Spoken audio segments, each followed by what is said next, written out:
आदिवासी विद्यार्थ्यांच्या विविध मागण्यांसाठी सुरू असलेल्या आंदोलनाला अखेर स्थगिती देण्यात आली आहे। आदिवासी विकास मंत्री डॉक्टर अशोक उईके आणि दिनेश इरपाची समवेत विद्यार्थी प्रतिनिधी यांच्यात झालेल्या चर्चेनंतर मागण्यांवर सकारात्मक तोडगा काढण्यात आला। क्रमांक 1 वगळता इतर सर्व मागण्या मंत्र्यांनी मान्य केल्याचं विद्यार्थ्यांकडून सांगण्यात आलं असून मान्य झालेल्या मागण्यांचं लेखी आश्वासन घेण्याचं निश्चित करण्यात आलं आहे। मात्र हे आंदोलन पूर्णपणे संपुष्टात आलेलं नसून लेखी पत्र मिळाल्यानंतरच आंदोलन स्थगित करण्याचा निर्णय घेण्यात आला आहे। तसंच उर्वरित मागण्यांबाबत विद्यार्थी आणि विविध आदिवासी सामाजिक संघटनांशी चर्चा करून पुढील आंदोलनाची दिशा आणि रूपरेषा ठरविण्यात येणार आहे। त्यामुळे सरकारने दिलेल्या आश्वासनांची अंमलबजावणी होते की नाही याकडे आता विद्यार्थ्यांचं लक्ष लागलं आहे। दरम्यान तब्बल 10 दिवस आंदोलनाच्या ठिकाणी ठाण मांडून बसलेल्या विद्यार्थ्यांना अखेर आपल्या वसतिगृहात आणि घरी परतण्याचा मार्ग मोकळा झाला। विद्यार्थ्यांच्या चेहऱ्यावर समाधानाचे भाव दिसून आले असून परिसरातही आनंदाचं वातावरण पाहायला मिळालं। मात्र लेखी आश्वासनानंतरही मागण्यांची अंमलबजावणी न झाल्यास पुढील काळात आंदोलनाची भूमिका पुन्हा स्पष्ट केली जाणार असल्याचे संकेत दिनेश इरपाची तसेच सहकारी विद्यार्थ्यांनी दिले आहेत। साहेबांनी जी पालकत्वाची जबाबदारी घेत या ठिकाणी आलेत याचा आम्ही सन्मान करतोय आणि आमच्या निवेदनाच्या माध्यमातून एकंदरीत आमच्या 19 ते 20 मागण्या होत्या। त्या ठिकाणी आम्ही काही ॲड सुद्धा केल्या। त्या ॲड मागण्याला गृहीत धरून सरांनी सगळ्या मागण्या पूर्ण केलेल्या आहेत। एक अट जी वयाची अट होती त्याला आम्ही कायमस्वरूपी काढून घेण्यात यावं अशी अट होती, सरांनी ती मान्य केलेली नाही। परंतु ज्या विद्यार्थ्यांनी यावर्षी ॲप्लिकेशन केलेलं असेल त्या विद्यार्थ्यांना नुकसान होऊ नये किंवा त्यांच्या शिक्षणाचं नुकसान होऊ नये यासाठी त्यांनी स्वयंच्या धर्तीवर 30+ विद्यार्थ्यांना 75,000 किंवा त्याच्यामध्ये जी काही वाढ असेल याला गृहीत धरून त्यांनी प्रवेश देण्याचा निश्चय घेतला आणि नेक्स्ट इयरपासून जे काही विद्यार्थी 30+ असतील त्यांच्यासाठी एक नवीन पॉलिसी डेव्हलप करून विद्यार्थ्यांना विश्वासात घेऊन आपण ती पॉलिसी बनवणार असं आश्वासन दिलं। आणि आमची मागणी आहे की आपण हे लेखी स्वरूपात द्यावं। या पलीकडे विद्यार्थ्यांची भूमिका बघता आणि विद्यार्थ्यांची मानसिकता बघता मी अध्यक्ष या नात्याने हे आंदोलन स्टॉप करत नाही आहे, या ठिकाणाहून स्थगिती घेत आहोत। परंतु ज्या आमच्या सामाजिक मागण्या आहे यासाठी आंदोलन पुढच्या अधिवेशनामध्ये किंवा त्याच्यात ज्या काही सामाजिक मागण्या आहे वसतिगृहाच्या ज्या मागण्या आहेत त्या आमच्या असं वाटते आम्हाला 98% पूर्ण झालेल्या आहे। फक्त एकच मागणी आमची ती थांबलेली की 30 वर्षाची अट, त्याला विद्यार्थ्यांनी कुठेतरी आज गृहीत पकडलं। आमची जी मानसिकता किंवा आमची जी परिस्थिती आहे पालकवर्गांनी भरपूर सहकार्य केलं, आमच्या नेते मंडळींनी सहकार्य केलं किंवा त्या ठिकाणी आम्हाला जितकेही कर्मचारी वर्ग आहे किंवा समाजातील सामाजिक संघटना आहे या सर्व संघटनांनी मार्गदर्शनसुद्धा व्यवस्थित केले आणि त्यांनी सहकार्यसुद्धा केलेत। परंतु आज मी अध्यक्ष या नात्याने भूमिका घेत असताना मला जे विद्यार्थी आंदोलनाला बसलेले आहेत ते विद्यार्थी कुठेतरी UG PGचे आहेत आणि 11वी 12वीचे आहेत। 30+ विद्यार्थ्यांचे आंदोलन या ठिकाणी नक्कीच आहे, परंतु आज कुठेतरी त्यांचं एक सक्षम नेतृत्व या ठिकाणी उभं झालं आणि साहेबांना या ठिकाणी घेऊन आलेत। आंदोलनस्थळी या सगळ्या मागण्या पूर्ण झाल्यात। या निश्चयावरून निष्कर्षावरून मी फक्त आंदोलनाला स्थगिती देत आहे, मी आंदोलन संपवत नाही असं आश्वासन देतो आहे। नक्कीच वसतिगृहाचे पोरं आहेत, आम्ही त्यांना कन्व्हिन्स करतोय। जर ज्याला एखाद्याला होऊ शकते की वेळ झाला असल्या कारणाने वसतिगृहाला जाणे किंवा जे काटोलचे विद्यार्थी किंवा बाहेरचे विद्यार्थी आहेत त्यांना जाणे सोयीचे होणार नाही, दॅट्स वाय ते लोक या ठिकाणी राहतील, त्यांची जेवणाची आणि राहण्याची व्यवस्था या ठिकाणी नेहमीप्रमाणे होईल।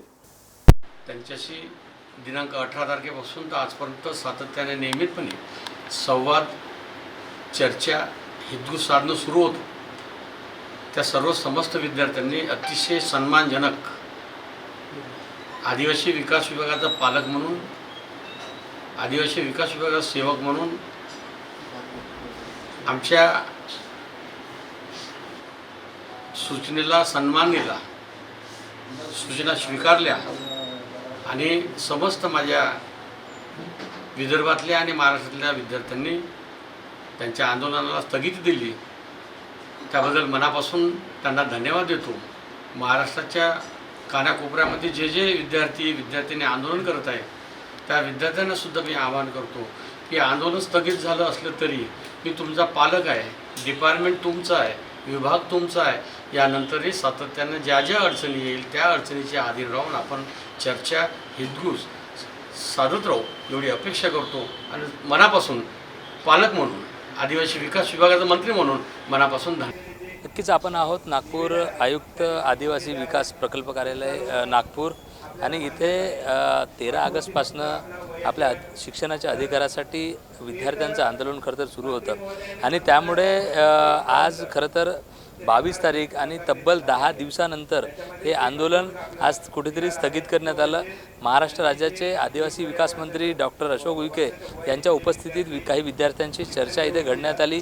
त्यांनी जे 1 ते 18पर्यंतच्या ज्या मागण्या होत्या त्यामधल्या 1 व 2 वगळता बाकी सर्व मागण्या त्यांनी मान्य केलेल्या आहेत. वयाची जी अट होती 30 वर्ष ती जशाची तशी असून त्यासाठी स्वयं किंवा विशिष्ट योजना राबवण्याची तात्काळ असे आदेश मंत्रालयाने दिलेले आहेत आणि असं लेखी ज्या मागण्या होत्या त्या खरं तर मागण्या लेखी स्वरूपात आदिवासी मंत्र्यांनी इथे दिलेल्या आहेत. लोकराज्याची ही संपूर्ण टीम इथे आलेली आहे. काल चंद्रपुरात देखील विविध सामाजिक संघटनांनी विद्यार्थ्यांशी चर्चा केली.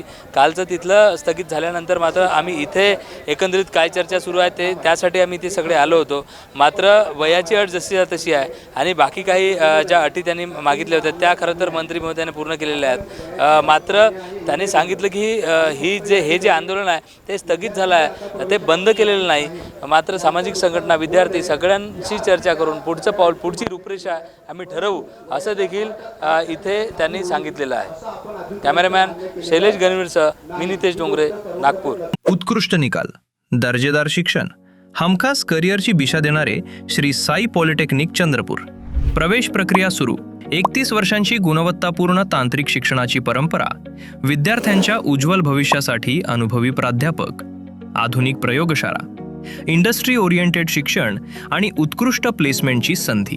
पॉलिटेक्निक डिप्लोमा 3 वर्ष, mechanical engineering, electrical engineering, computer engineering, civil engineering, electronics आणि telecommunication engineering, mining and mine surveying engineering, diploma in medical lab technology BTech engineering, advanced diploma in X-ray radiography techniques. कॉलेजमधील विशेष सुविधा, उच्च शिक्षित व अनुभवी प्राध्यापक वर्ग, अत्याधुनिक व सुसज्ज प्रयोगशाळा, कम्प्युटर सेंटर व स्मार्ट क्लासरूम्स, डिजिटल लायब्ररी व रीडिंग रूम, लँग्वेज लॅब सुविधा, सेंट्रल वर्कशॉप, इंडस्ट्रियल व्हिजिट्स व internship training, campus placement training, personality development व इंटरव्ह्यू गायडन्स, कॉलेज बस सुविधा, बॉयज अँड गर्ल्स हॉस्टेल सुविधा, कॅन्टीन व मेस सुविधा.